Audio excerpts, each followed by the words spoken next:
La France perd pied en Afrique. Le déclin de la France est tel que les stratèges de l'Élysée envisagent davantage de reprendre du terrain à partir de ce qu'on appelle le soft power.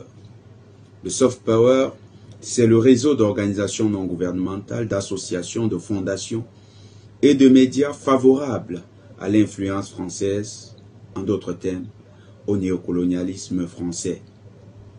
Selon un employé de l'ambassade de France à Bangui, la France, par son ministère des Affaires étrangères, aurait transmis comme instruction de renforcer le réseau de soft power français dans la capitale centrafricaine. Observant son recul au Niger, car chassé via ses bases militaires au Burkina, au Niger, au Mali, en Centrafrique et actuellement acculé dans d'autres pays, la France n'a plus que comme recours ce soft power. Selon cet employé, une dizaine d'ONG a été requis pour la circonstance. Il s'agit de poser des actions en faveur de la population de nature à créer une sorte de sentiment de sympathie entre la France et les populations centrafricaines. Il faut noter que dans sa stratégie, Paris, qui est en recul également au Tchad, car chassé dans ce pays, a décidé de fonctionner via ses ONG. Une initiative existe déjà, ça s'appelle Défi. Dans l'initiative Défi, qui est pratiquée au Cameroun, en République du Congo, au Gabon et en République démocratique du Congo, la France articule une connexion entre des ONG prétendument qui défendent les droits de l'homme.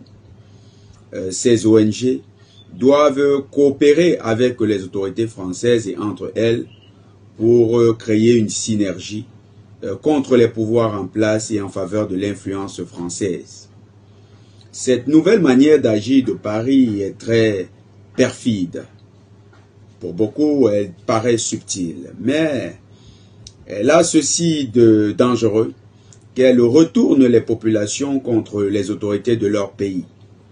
Ces réseaux d'ONG sont en fait de nouvelles plateformes de déstabilisation qui travaillent à déconstruire le sentiment national et à davantage renforcer l'idée de dépendance vis-à-vis de Paris. Le peuple centrafricain doit être donc vigilant. Les peuples camerounais également.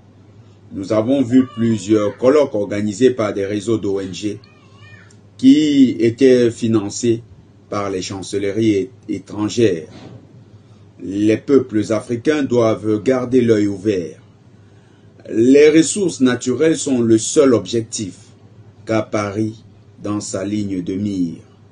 Leur bonheur n'est que superflu, n'est que l'alibi.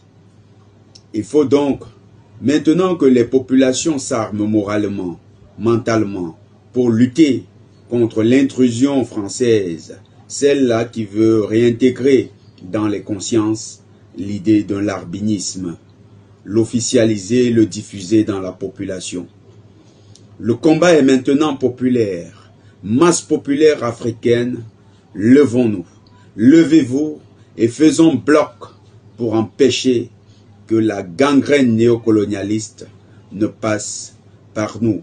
Nous sommes les boucliers de la nation, nous sommes le socle à partir duquel se projette la véritable unité de l'Afrique.